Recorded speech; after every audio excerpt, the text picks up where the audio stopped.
Morning everyone, आप सबका बहुत बहुत स्वागत है।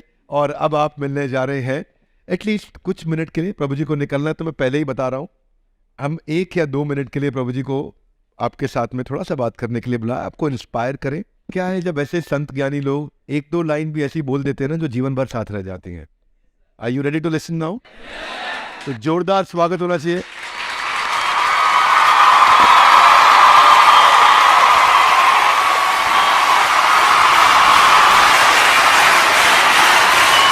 इतनी एनर्जी मैंने 27 साल में नहीं देखी है।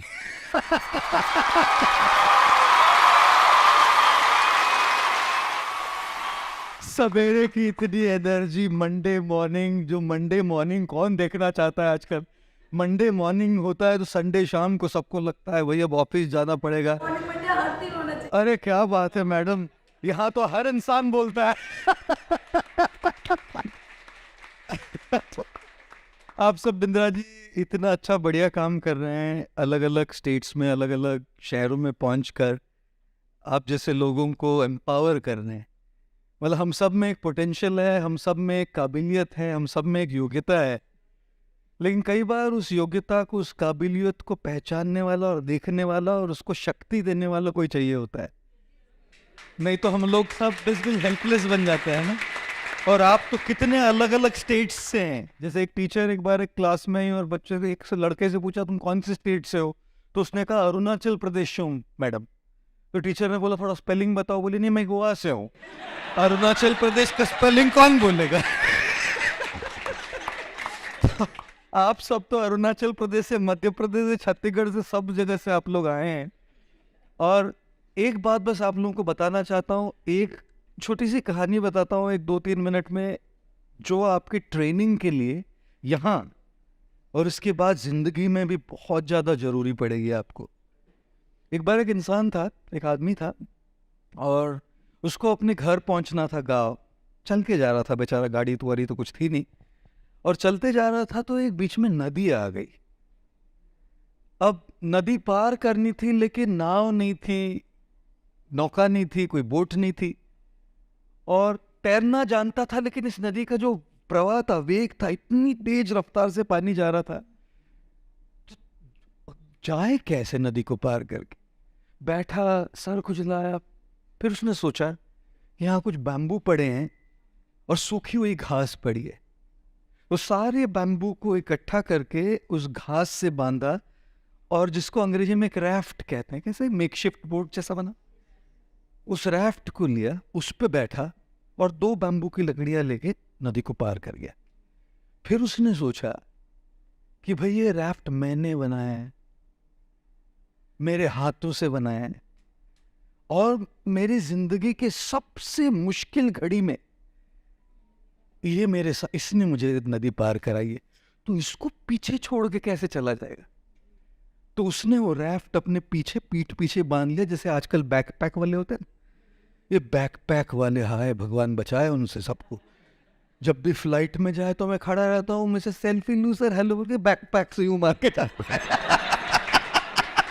उनका मारने का कोई इंटेंशन नहीं होता, लेकिन बेचारे वो पीछे लगा होता है। सबके मुंह पे चपाट चपाट, मेरे तो कितने लगे बैकपैक से। ये बड़ा रैफ्ट लगा के पीछे चलते जा रहा था। अब उसको गांव पहुंचने में, अपने घर पहुंचने तक एक जंगल से गुजरना पड़ा, और जंगल में हर पेड़ जो थे, 2 पेड़ों के बीच में बस इतना फासला था, इतना अंतर था, इतना डिस्टेंस था कि आदमी निकल जाए बस, बाकी कुछ नहीं, हर 2 पेड़ों के बीच में। और अगर वो जंगल क्रॉस नहीं करे तो अपने गांव नहीं पहुंचे। 2 पेड़ों के बीच में चला गया, वो रैफ्ट अटक गया, इस दौर पीछे से बैठा, रैफ्ट अटक गया। अब चॉइस बची, या तो मैं आगे जाऊं या पीछे बैठ के इस रैफ्ट के साथ रह जाऊं।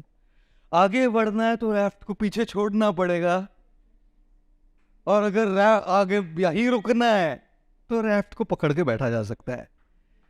तभी इसने सोचा कि भैया अपने डेस्टिनेशन तक अगर पहुंचना है तो भले ये मैंने बनाया है, भले ही मेरे सबसे मुश्किल घड़ी में इसने मेरा साथ दिया है, लेकिन अगर आगे बढ़ना है तो इन पुराने तौर तरीकों को पीछे छोड़ना बहुत ज़्यादा ज़रूरी है, नहीं तो आगे तो बढ़ोगे नहीं। और इसीलिए इसीलिए आज तक जो भी आपने ट्रेनिंग ली, जो भी आपने सीखा है, वो आपके लिए एक राफ्ट है दोस्तों। वो आपको काम किया होगा अब तक, लेकिन उसका काम खत्म भी हो गया हो, लेकिन हम उससे ऐसे आसक्त हो जाते, पकड़ के बैठते कि ये मैंने सीखा है। सीखने के लिए सबसे ज्यादा जरूरी बात होती है वो राफ्ट जिसने अपना काम कर दिया है और जो हमको आगे बढ़ने से भी रोक रहा है, उसको पीछे छोड़ दीजिए, तभी आप आगे बढ़ पाओगे।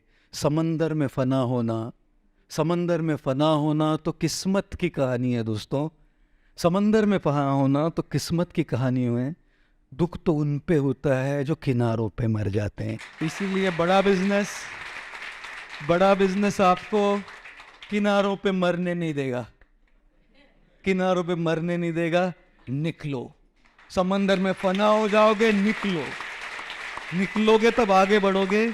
और निकलते समय ये राफ्ट जरूर काम आए। आगे बढ़ के ले जा सकते हो तो ले जाओ, लेकिन आगे बढ़ने में अगर वो रुकावट बन रहा है, उसको पीछे छोड़ो और आगे बढ़ो। All the best to all of you. आपसे मिलकर बहुत अच्छा लगा। Thank you.